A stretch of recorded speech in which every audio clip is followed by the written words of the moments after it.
Nous sommes jeudi 4 janvier 2024 et c'est l'heure du tribunal de l'actualité sur vos médias leaders, auditeurs et auditrices de la radio Watt FM sur la fréquence 100.7, téléspectateurs et téléspectatrices de Twi TV au numéro 264 sur le bouquet Canal Plus et sur la fréquence TNT de Multiplex. Mesdames et messieurs, bonjour et bienvenue à la 4e audience du tribunal de l'actualité pour cette semaine. Vous le savez déjà, c'est une tradition et comme à chaque audience, je suis accompagné par les juges au siège. Juge Benna Bougma, bonjour à vous. Oui, bonjour, Président Kabouré. Bonjour, Madame, Monsieur.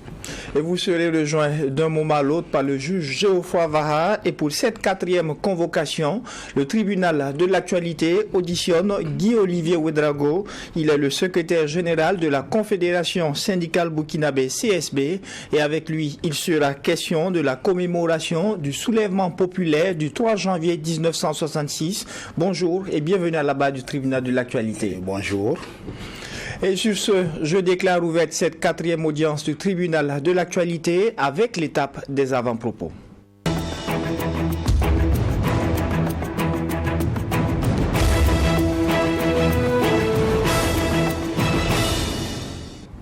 Juge Benna Bougma, qu'est-ce qui retient votre attention pour la présente convocation? Merci, Président. C'est vrai que c'était un week-end de fête, en même temps qui a été prolongé par les fériés et tout.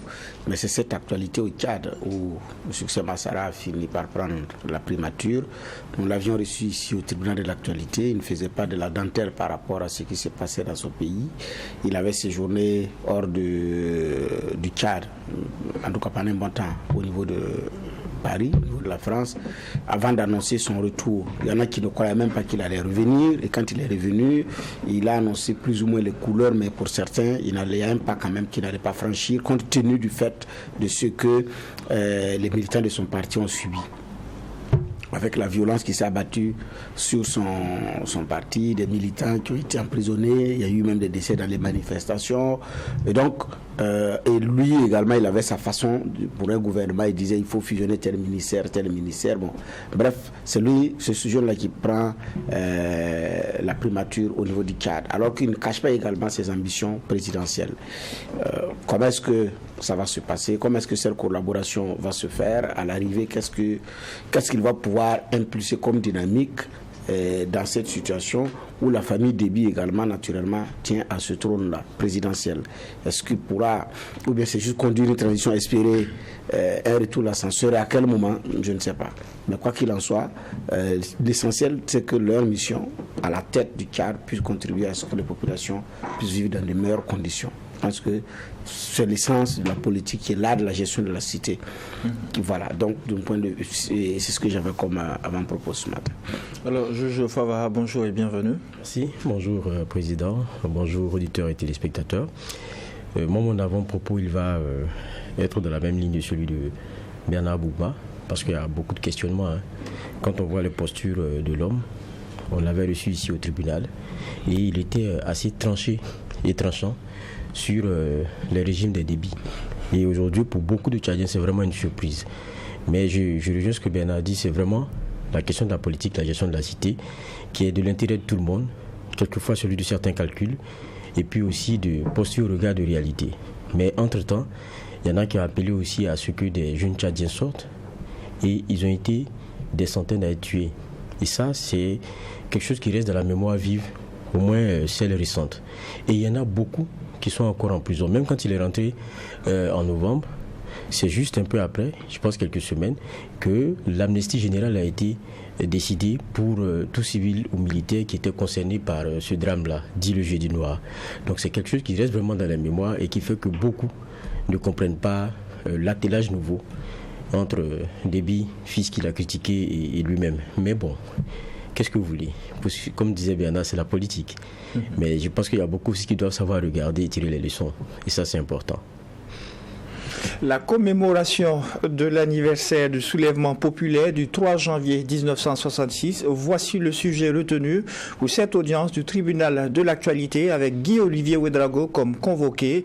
Déjà, messieurs les juges, le convoqué est à vous pour des questions de généralité. Bon, en ce qui concerne ce sujet, je pense que on a des questions. Moi, je n'ai pas de questions de généralité par rapport à cela. Juge Favara. Bon, en tant que tel, peut-être, avant de venir sur l'histoire et le parcours de nos syndicats, il faut dire qu'on est dans un contexte qui est celui qu'on connaît, qui est pas simple, alors qu'on sait que le syndicat, il a, en tout cas dans ce qu'on lui connaît d'habituel, de tenir des rencontres, et puis quand il n'est pas content ou bien quand il veut voir améliorer certaines situations, en tout cas concernant le travailleur ou quelquefois même la vie de la société, sort et marque soit son mécontentement, en tout cas son sentiment, à travers marche, meeting. On a vu que pendant longtemps vous êtes resté très observateur, je parle des syndicats de façon générale. On a vu une tentative d'exprimer il n'y a pas longtemps un avis sur la vie chère et un certain nombre d'éléments. Vous lisez ça comment? On a vu le bras de fer qu'il y a eu, des sorties de menaces, et puis après l'administration aussi qui a demandé aux gens de tempérer, et bon, la décision qui est venue à la fin. Mais n'empêche que après certains ont été, comment on appelle cela, c'est réquisitionné, c'est le terme. Quel est votre regard sur tout ça? Bien, je rectifierai parce qu'à notre connaissance, aucun syndicaliste n'a été réquisitionné.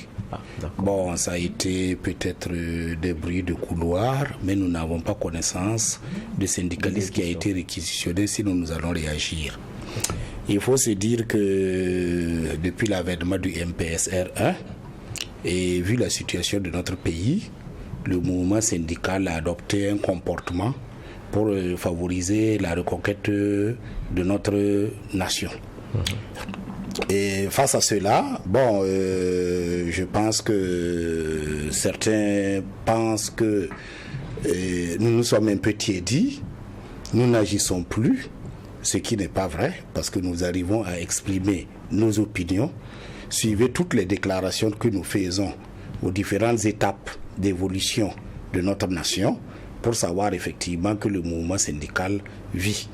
Et nous concernant particulièrement, pour nous, c'était une attitude que nous avons adoptée depuis le début de la guerre, en 2016, comme je l'ai toujours répété, et c'est notre culture qui dicte cela. On dit que la pluie ne vous bat pas et vous allez vous battre. Donc voilà un peu le comportement que nous avons adopté pour favoriser la reconquête du territoire. Maintenant, il faut se dire qu'à un certain moment, le groupe CGTB, avec certaines associations de la société civile, ont voulu commémorer l'insurrection populaire. C'est à ce niveau, en tenant un meeting, et à ce niveau, effectivement, que certaines personnes se sont mises à vouloir interdire ce meeting par la force et par d'autres pratiques. Et vraiment, c'est déplorable. C'est très déplorable. Nous déplorons effectivement cela parce que ce meeting devait être tenu dans la cour de la Bourse du Travail. Nous n'avons pas dit que nous faisons de marche ni rien. Et bon, de débat en débat et d'intervention en intervention de personnes sages surtout qui veillent toujours à ce que le Burkina ne bascule pas dans la violence et autres. En tout cas, je pense que le groupe qui voulait tenir son meeting a sagement et rangé cela. Et c'est au mérite du mouvement syndical burkinabé, qui est un mouvement mature, qui œuvre pour les intérêts moraux et matériels des travailleurs et pour l'ensemble de la population burkinabé. Alors, l'histoire retiendra toujours en termes de généralité que de par le passé, le mouvement syndical a lutté contre l'instauration d'un parti unique au Burkina. Aujourd'hui, ça fait plus d'une année où nous assistons à la suspension des activités politiques. Quel est votre regard par rapport à cette situation? Oui, revenant sur les événements des 17 et 18 décembre 1975, c'est vrai que le général Sangoulé Lamizana, président à l'époque, a voulu mettre en place un parti unique, le Mouvement national pour le renouveau, que certains ont appelé le MOUNAR, alors que c'était le MNR. Et effectivement, le mouvement syndical s'est opposé à travers cette grève des 17 et 18 décembre. Et c'était la première fois qu'on voyait effectivement une ville morte. Les opérations villes mortes qui ont suivi après en Afrique se sont inspirées effectivement de ces dates de 17 et 18 décembre 1975. tout Ouagadougou était paralysé. Rien ne fonctionnait au niveau de Ouagadougou. Et c'est ainsi que le président Lamizana a renoncé à mettre en place le mouvement national pour le renouveau qui devait être le parti unique. Bon, maintenant, quand on regarde par rapport à ce que nous vivons présentement, il faut se dire effectivement qu'il y a l'interdiction des activités des partis politiques. Nous trouvons quand même que c'est un peu dommageable que on puisse continuer la politique sans ces acteurs, parce qu'en réalité la politique n'est pas arrêtée au Burkina. La politique continue. La gestion de la chose de la cité continue. Sans ces acteurs principaux, effectivement, il y a de quoi s'inquiéter. Mais comme je le dirais, en d'autres temps, d'autres comportements. Voilà, les partis politiques sont matures et c'est aux partis politiques effectivement de donner la voix pour être entendus et aussi avoir l'appui de la population pour être entendus, parce que faire de la politique ne veut pas dire en soi, c'est vrai que certains disent du mal de la politique, c'est pas faux, mais aussi il faut reconnaître que la politique est noble. Voilà, il a ses aspects nobles quand effectivement c'est pour servir le peuple. Mais quand c'est pour se servir aussi, comme on le sait souvent, la plupart du temps, c'est ce qui amène les gens à rejeter un peu les partis politiques et autres. Mais c'est dommageable qu'aujourd'hui, la vie politique se passe sans les partis politiques. Mais justement, il y a un certain nombre de reproches qui est fait à leur endroit. Il y a beaucoup qui vous rappelleront que ce sont ces acteurs-là qui ont négocié pour une bonne partie, pour la tenue d'élections, qui ont fait une négociation avec des groupes armés. Est-ce que tout cela ne contribue pas un peu à ce changement au niveau des populations ? Non, je ne pense pas que ce soit cela. Vous savez, la force crée le droit. Voilà. Comme c'est ceux qui sont là qui le disent, ils ont les moyens de faire passer cela au niveau de la population, qui donnent aussi la parole à ceux qu'ils accusent pour pouvoir expliquer réellement ce qui s'est passé. Et vous verrez que le vrai jugement viendra. Vous dites bien qu'il ne faut pas juger, je ne sais pas le slogan. Voilà, c'est ça. Donc, quand on ne donne pas la parole à autrui et que, on juge seul, c'est très facile. Voilà, il faudrait justement, c'est ça qui est bien en matière de démocratie, c'est que quand même chacun a l'occasion de s'exprimer et le peuple juge. Mais ici, on n'entend qu'un seul son de cloche.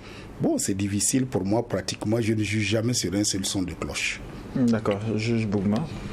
Okay, merci, je disais que je n'ai pas de question de généralité parce que le fond, c'est l'actualité du 3 janvier. Alors, le syndicat burkinabé, en tout cas, le syndicat a plusieurs facettes parce que les visions ne sont pas les mêmes, les choix ne sont pas les mêmes, mais il y a un élément qui est fondamental, c'est qu'elle est beaucoup plus mêlée aux luttes politiques, que ce soit de façon affichée ou avec recul. Mais il n'est pas loin des luttes politiques. Ça s'explique par quoi? L'origine du syndicat ou c'est une particularité burkinabé? Non, ça s'explique tout simplement par l'origine du syndicat.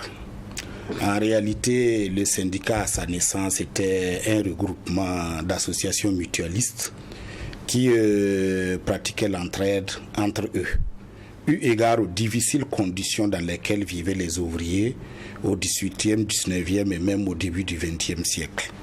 Donc, c'est surtout le fait que les syndicats aient été traversés par certaines idées, d'abord les idées révolutionnaires qui ont été propagées par les Karl Marx, les Bakounine et autres. Ce sont les premières idées qui ont traversé effectivement les syndicats et ce n'est caché de personne que ceci prônait effectivement une révolution qui devait amener la classe ouvrière au pouvoir pour mettre ce qu'on appelle la dictature du prolétariat en place, qui était une phase transitionnelle avant la société sans classe.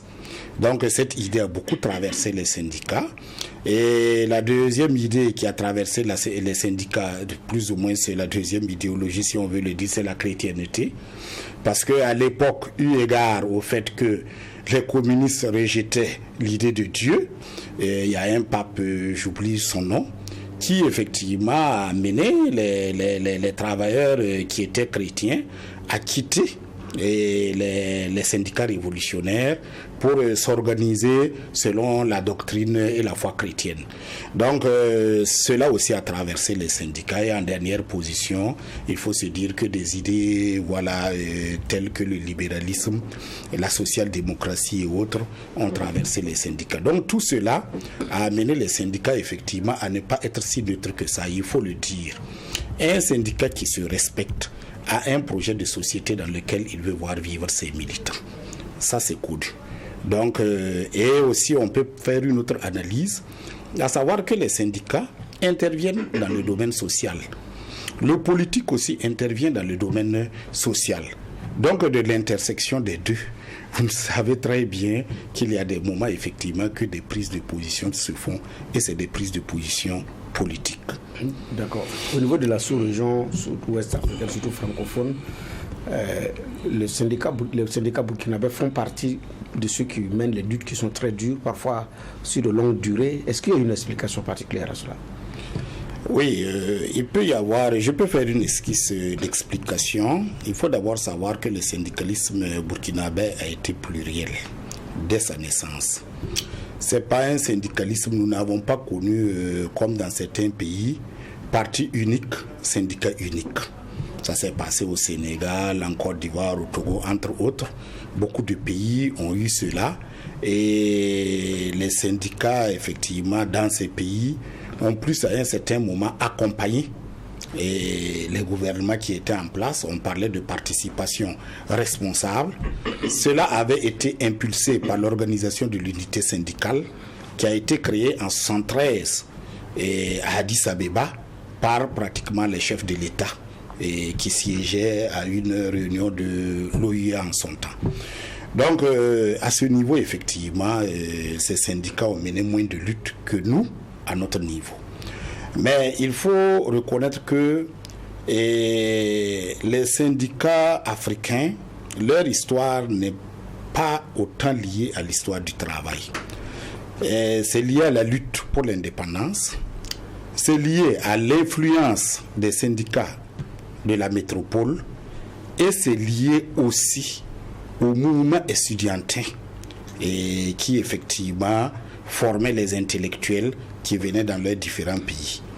Et le Burkina, il faut le dire que ces mouvements estudiantins, la FEANF, ceux qui ont milité dans la FEANF, ont beaucoup travaillé, la Fédération des étudiants d'Afrique noire en France, ont beaucoup effectivement travaillé au niveau du mouvement syndical burkinabé.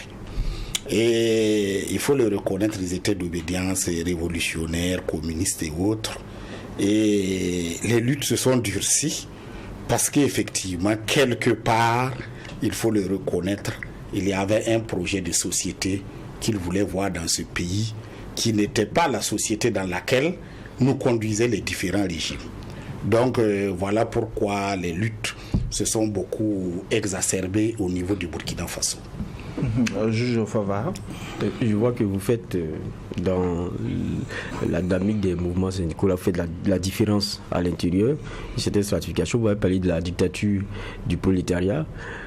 On sait un peu ce que c'est, mais quand on regarde aujourd'hui l'évolution même de notre société, on a l'impression que c'est des éléments qui ne peuvent plus forcément intervenir. Mais est-ce que parmi les syndicats, il n'y a pas encore qui continuent de fonctionner selon ce dogme-là?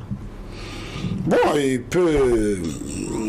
il se peut, mais à la pratique aujourd'hui, la plupart des syndicats reconnaissent que la démocratie est le régime politique par excellence qui leur permet de s'exprimer. Et la plupart des syndicats pratiquent ce que nous appelons le dialogue social. Et cela n'est pas l'apanage effectivement des syndicats révolutionnaires qui prônent plutôt une insurrection armée pour mettre fin au régime réactionnaire et autres, et qui travaillent plus pour leurs intérêts que pour l'intérêt du peuple et des travailleurs. En tout cas, à ma connaissance, c'est vrai, des discours existent, c'est réel, mais sur la pratique aujourd'hui, je pense que le consensus est là, que nous nous exprimons mieux sous les régimes démocratiques et nous pratiquons un dialogue social qui à des moments a été vraiment très constructif. Parce que quand nous avons mis en place en 1999 l'unité d'action syndicale, ça a permis au gouvernement d'avoir un interlocuteur pratiquement unique au niveau des travailleurs. Il y avait aussi un interlocuteur unique au niveau du patronat, le CNPB, et ça a vraiment, à travers le dialogue social, fait avancer les choses et les travailleurs ont eu beaucoup d'avantages. Donc je le dis, c'est vrai, il existe effectivement dans le discours et les tendances dont vous parlez, mais dans la réalité, nous fonctionnons plus sur les bases que je viens de vous expliquer. D'accord. Deuxième élément, c'est vrai que Bernard l'abordait un peu. Quand on revient sur 66, on voit que les syndicats ont été majeurs dans ce qui s'est passé. Et puis après, c'était aussi l'ouverture du bal des coups d'État. Après, on en a eu à répétition derrière. Aujourd'hui, il y a beaucoup qui font le procès aux syndicats d'être ceux-là qui facilitent le coup d'État presque. Parce que, fragilisant forcément aussi, quelquefois les pouvoirs qui en tirent conséquence. Et le militaire, comme en 66, vient ramasser ça à terre et dit-on s'assumer. Qu'est-ce que vous répondez à cela? Bon, c'est peut-être juste. Il faut beaucoup nuancer.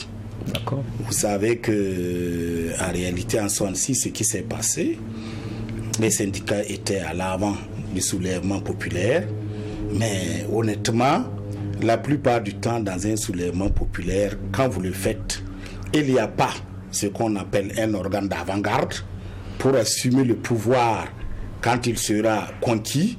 Et tout le monde est surpris parce que le régime s'effondre. Il n'y a pas une préparation quelconque. Et c'est en ce temps, effectivement, que les militaires profitent pour prendre le pouvoir. Et même en 66, c'est au niveau de la foule que certains ont crié l'armée au pouvoir. Et l'armée a pris le pouvoir. Mais quand vous regardez après les différents coups d'État qui se sont passés, ça ne venait pas quand même des syndicats. Le coup d'État de Seïs Herbo, s'il est vrai qu'à l'époque, le SINIAB, le syndicat national des enseignants africains du Burkina Faso, a fait une grève de 52 jours que nous avons appelé les 52 jours de Pékin et qui ont conduit au coup d'État, il faut se dire que c'est vrai, l'action des syndicats peut-être y contribuer, mais c'est l'entêtement à l'époque du régime de Sangoulé Lamizana qui a permis cela. Maintenant, après, nous avons eu effectivement le coup d'État du CSP 1, le coup d'État du CSP 2. Bon, de tout ça, bon, on peut dire effectivement qu'il y a eu des mouvements, mais c'était aussi certains règlements de compte au niveau effectivement des militaires et autres. Et souvent, nous n'avons pas aussi grand-chose à voir là-dedans. Donc, c'est dire que nous manifestons notre mécontentement qui est justifié. Maintenant, effectivement, la suite peut amener à des choses qui parfois ne sont pas agréables pour nous. Ce n'est pas souvent l'option la plus souhaitée. Mais voilà, nous sommes face souvent à des événements qui amènent cela. Alors, vous l'avez dit tout à l'heure, la plupart des différents syndicats sont pour le dialogue social, ce qui est favorisé un peu par la démocratie, mais l'histoire retiendra que le Burkina a justement mal à sa démocratie. Qu'est-ce que les syndicats ont fait pour l'ancrage démocratique? Est-ce qu'à un certain moment, la réflexion n'est pas à poser pour voir comment est-ce qu'il faut renforcer cette démocratie ou peut-être la réformer? Bon, au niveau du mouvement syndical, nous avons beaucoup fait. Parce que le mouvement syndical, d'abord, a lutté pour les indépendances, comme je vous l'ai dit. Il y a eu aussi, le 3 janvier 1966, où nous avons mis fin à un régime gabégique. Parce que la démocratie, c'est pas uniquement des élections et autres. Il faut se dire aussi qu'il faut avoir une bonne gestion des ressources du pays. Et quand vous luttez pour une bonne gestion des ressources du pays, vous luttez pour la démocratie. Et nous avons parlé aussi du 17-18 décembre, où effectivement, nous avons mis fin aux velléités du régime Lamizana de mettre en place un parti unique. Après cela, nous avons entrepris des luttes contre le programme d'ajustement structurel qui effectivement a contribué d'une manière ou d'une autre à appauvrir nos nations. Et nous avons aussi contribué à l'éveil de conscience qui a conduit à l'insurrection. Et je dirais aussi que la constitution qui a été mise en place au lendemain de la révolution démocratique et populaire, nous avons contribué à la rédaction de cette constitution. Et malheureusement, ce sont les tripatouillages au niveau des politiciens qui a conduit à ce que nous connaissons. Donc, il y a plein d'actes. Et comme je l'ai dit aussi, le fait de s'être engagé dans le dialogue social a permis une accalmie. Et qui dit accalmie sociale, dit aussi développement de la société. Donc, vraiment, nous avons joué notre rôle.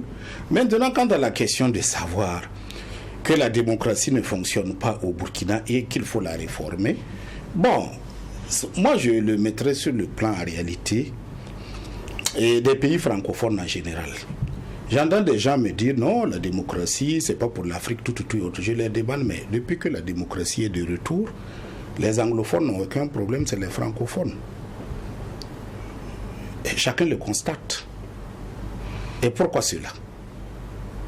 Parce que les partis politiques doivent être des émanations réelles des classes sociales qui se trouvent dans une nation. Vous avez dans les pays anglophones une classe, c'est la classe ouvrière, la classe des travailleurs, d'où souvent émergent les partis travaillistes, les partis démocrates, comme aux États-Unis. Et au niveau aussi des partis libéraux, ils représentent aussi ceux qui ont le capital. Donc ils se retrouvent pratiquement avec deux grands partis qui effectivement incarnent les deux grandes classes de la société. Selon un certain moment que la population veut privilégier ceci ou cela, ils votent en faveur d'un groupe.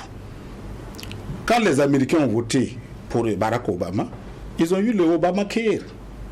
Mais quand Donald Trump est venu, il a voulu le détricoter. Bon, sur ses convictions libérales.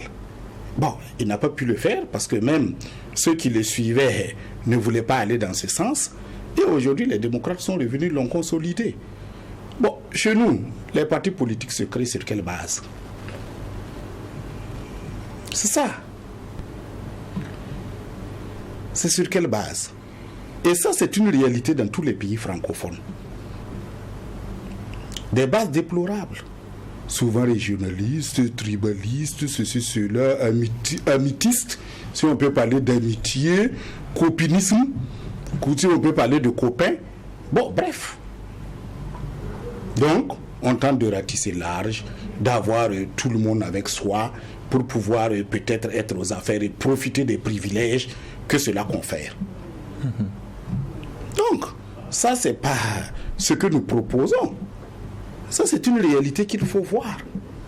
Voilà. Pour vous, le problème est lié à ces partis politiques, aux conditions de création et à leur gestion. En tout cas, pour moi, c'est cela. C'est le plus grand problème, c'est cela. Parce que je me réfère au système des anglophones. Pourquoi ici, dans un pays comme le Burkina Faso, je ne sais pas.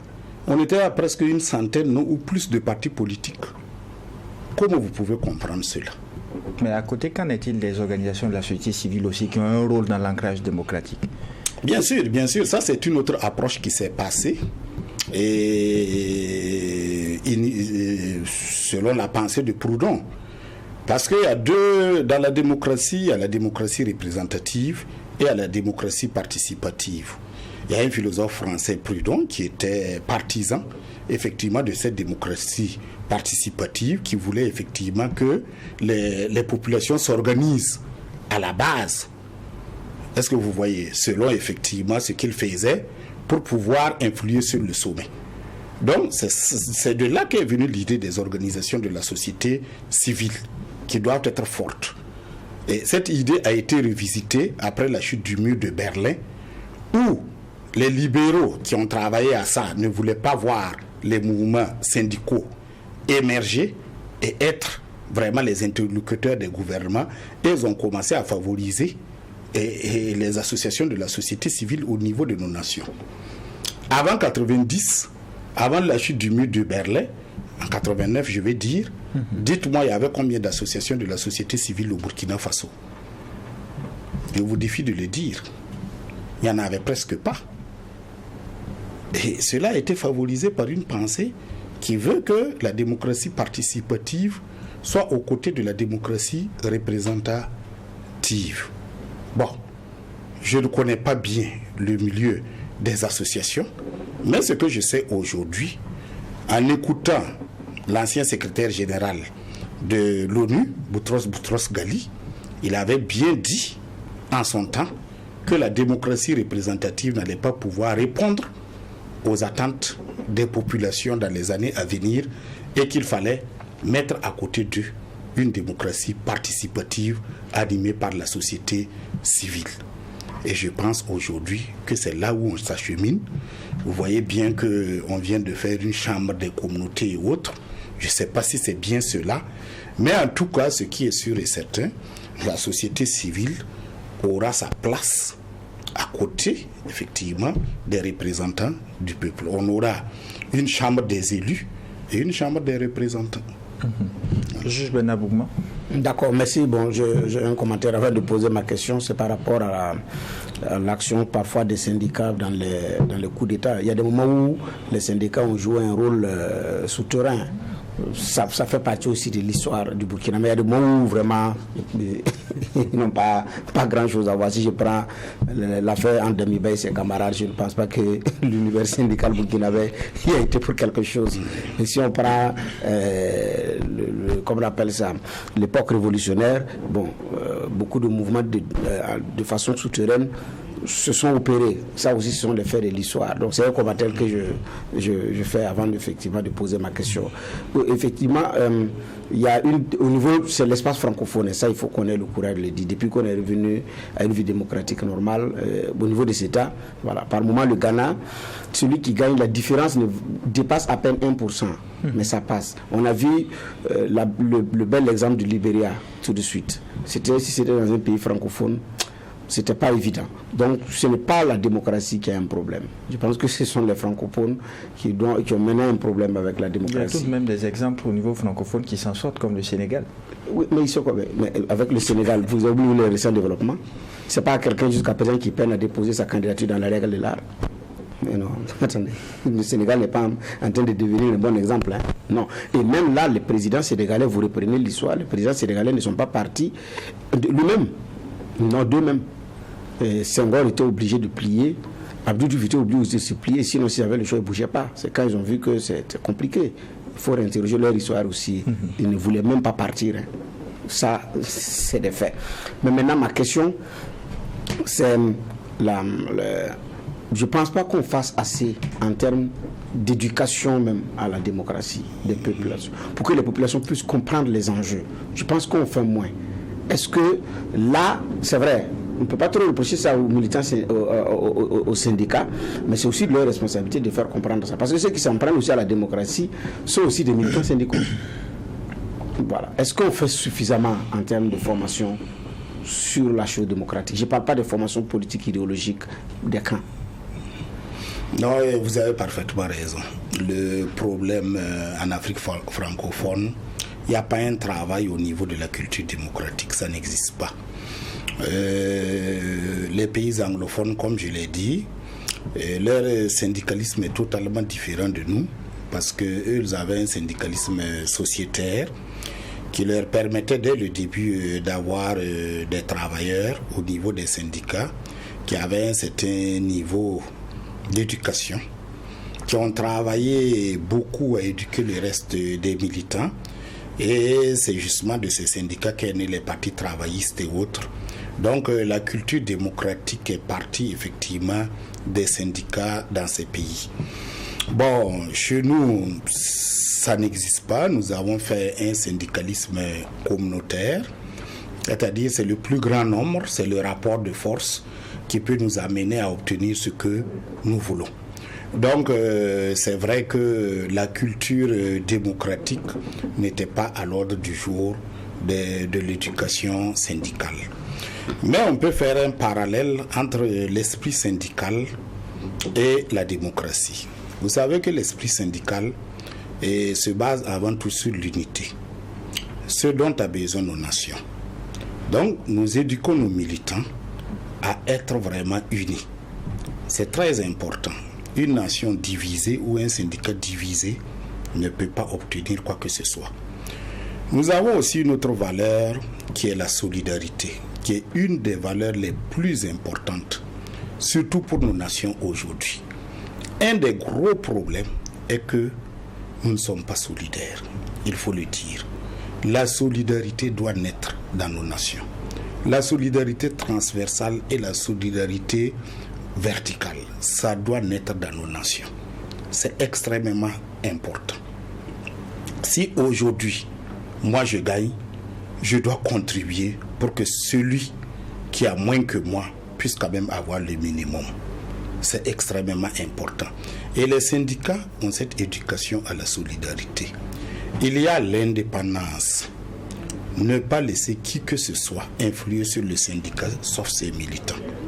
Et Dieu seul sait que nos nations aussi en ont besoin de l'indépendance.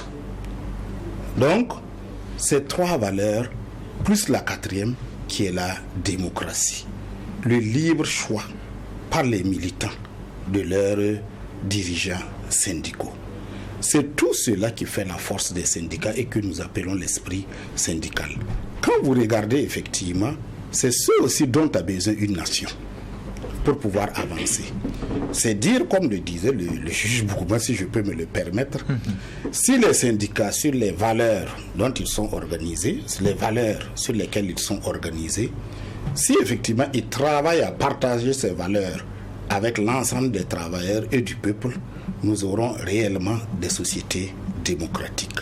Ça, j'en suis convaincu. C'est un travail qui doit être fait et qui permettra effectivement aux uns et aux autres de vraiment savoir ce que c'est que la démocratie. Pour nous, par exemple, tu ne vas pas aller donner 1 franc à un militant pour devenir secrétaire général. Il faut faire comprendre aux populations que c'est dégueulasse de prendre 1 franc pour élire quelqu'un. Hein? L'indépendance dont on parle, il doit avoir une indépendance économique au niveau des partis politiques et autres, venant de leurs militants. Je prends un exemple, un parti politique, par exemple, même s'il se réclame de 100 000 militants, mais même si chaque militant donne 1000 francs, ils ont 100 millions. En 10 mois, ils ont 1 milliard. Ils peuvent faire une campagne politique, oui ou non? Ils peuvent le faire. Est-ce qu'on a besoin de mettre la main dans le coffre, tirer ceci, cela pour aller acheter celui-là? Mais chez nous, on vit aussi de nos cotisations. Donc, il y a un travail qui peut être fait parallèlement aux valeurs du syndicat pour que ce soit des valeurs partagées au niveau de la population. Et en ce temps, effectivement, on aurait une réelle démocratie. Oui, mais c'est là la difficulté, parce que autant il y a beaucoup de partis politiques, autant il y a beaucoup de syndicats. Hein. Il y en a beaucoup. Vous prenez dans le domaine de la santé, il y en a. Prenez au niveau de l'éducation. Dans chaque segment de la société, il y a plusieurs syndicats qui parfois n'ont pas la même façon de faire, de voir les choses. Il y en a qui sont progressistes, il y en a qui sont révolutionnaires de lutte de classe, qui ont souvent le courage d'aller écrire, de ne pas voter, de ne même pas sortir pour les élections. Est-ce que dans ces conditions-là, c'est facile même au niveau de Burkina de mobiliser l'univers syndical pour un ancrage ou une compréhension de la culture démocratique? Bon, l'esprit démocratique est partagé par tous les syndicats. Par tous les syndicats. Tous les syndicats prônent l'unité. Tous les syndicats prônent la solidarité. Tous les syndicats prônent l'indépendance et tous les syndicats prônent la démocratie. Je vois mal aujourd'hui un syndicat accepter que quelqu'un choisisse son secrétaire général. Ils vont élire, ils vont aller en congrès, ils vont élire leur secrétaire général. Donc, l'essence même de cet acte prouve qu'avant tout, ils sont dans les valeurs démocratiques. Voilà. Quel syndicat ne fait pas de congrès? Quel syndicat ne lit pas son secrétaire? Il lit les membres de son bureau. Maintenant, il peut sortir, dire effectivement, je suis ceci, cela. Mais en attendant, la pratique démocratique est une réalité à leur niveau. Donc, je dis bien, si les syndicats sont engagés et veulent bien vivre dans un régime démocratique, qui est le régime par excellence dans lequel peut évoluer les syndicats, ils peuvent, sur la base de l'esprit syndical, sensibiliser les travailleurs, sensibiliser l'ensemble de la population et arriver effectivement à une réelle démocratie dans nos pays. Pour moi, c'est possible. Voilà. À ce niveau, sur le plan de nos autorités, on arrive à la conclusion que la politisation de l'administration avait justement un lien et on est passé à la dépolitisation. Bon, je ne connais pas ce concept. Je ne connais pas ce concept de dépolitisation, ce que ça veut dire. Honnêtement. Dans une démocratie, l'administration est au service du politique. Voilà. Vous venez, vous mettez en place votre administration qui doit vous accompagner. Si le peuple ne vous fait pas confiance, comme dans les grands pays démocratiques, à la veille des élections, vous voyez même les grands commis de l'État qui commencent à faire leur carton. Si leur parti a gagné, c'est ça. Si leur parti n'a pas gagné, ils mettent leur carton. Si leur parti a gagné et le nouveau dirigeant veut leur faire confiance, il redéballe ses cartons. Je suis un commis de l'État. Je travaille avant tout pour mon pays, en fonction d'une vision et des objectifs que le politique qui est en place se fixe. Je ne sais pas pourquoi je vais me battre pour rester à un poste si je ne partage pas cela. Si moi aujourd'hui je suis un commis de l'État, je sais que la vision qui est mise en place n'est pas partagée par moi, je n'ai pas vraiment à forcer pour rester. Et c'est ça la réalité de la démocratie. Dans les grands pays démocratiques, ça c'est pas un débat, c'est pas un débat. Les gens font leur carton. Les gens font leur carton. Le juge Fava. Oui, moi, c'est vrai qu'on met souvent en opposition la démocratie quand on regarde dans les pays non francophones et puis ceux des pays francophones. Tout à l'heure, notre convoqué a pris l'exemple des États-Unis où vous dites que par exemple chez nous il y a trop de clanisme, c'est sur la région, mais même partout c'est pareil. Même aux États-Unis dont on parle, les gens se revendiquent de groupes. Regardez même la religion, comment elle pèse dans le débat politique et même dans le choix qui est fait. Ils vont jusqu'à faire ce qu'on appelle ici des campagnes. Ils le font à l'église. On connaît, ils vont faire la cour aux Noirs dans les églises parce qu'ils savent qu'à 80% le Noir il est croyant. Ça c'est les statistiques qui sont données. Le blanc à 61%. Ils vont les chercher là où ils sont et ils vont même dans les églises se permettre de faire le discours politique là-bas et amener les gens à venir voter. Mais ça au moins c'est honnête.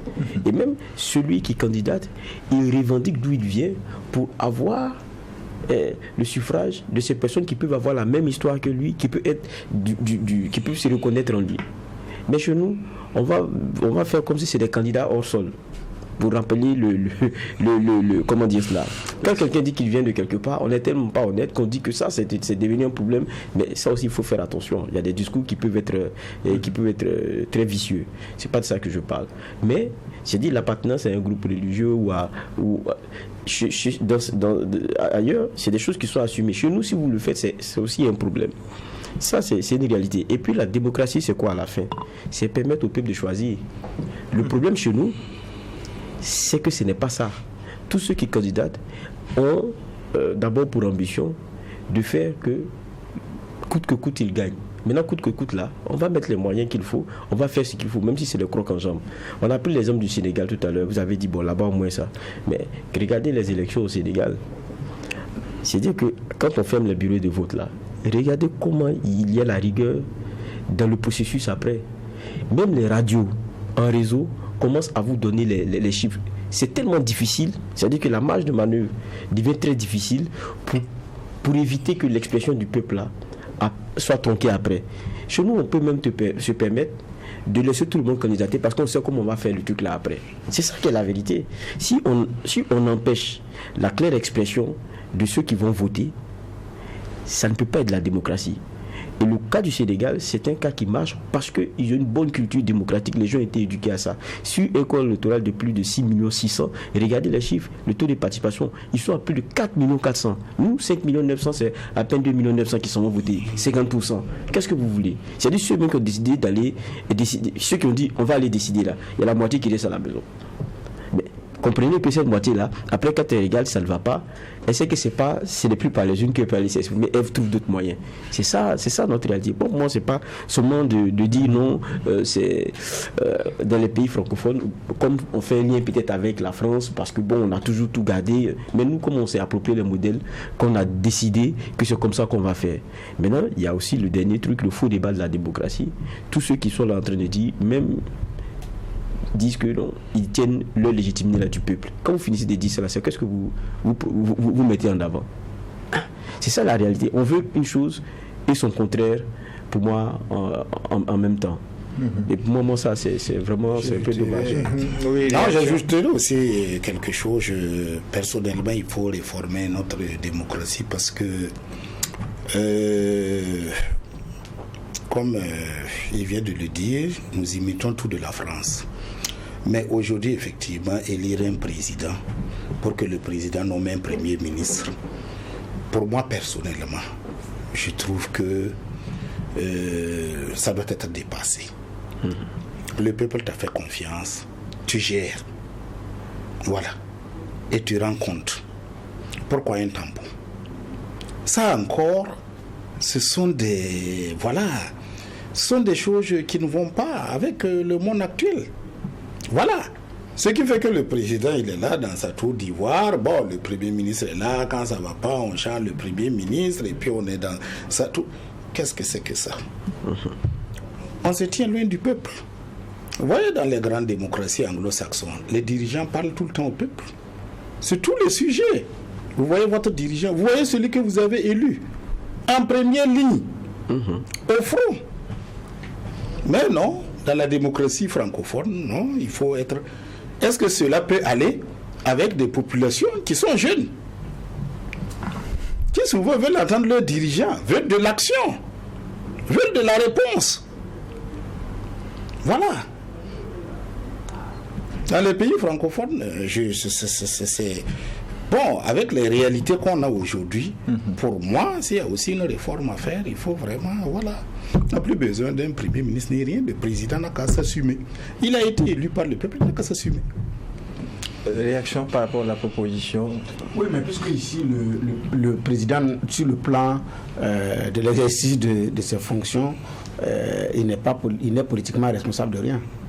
C'est le premier ministre qui est politiquement responsable.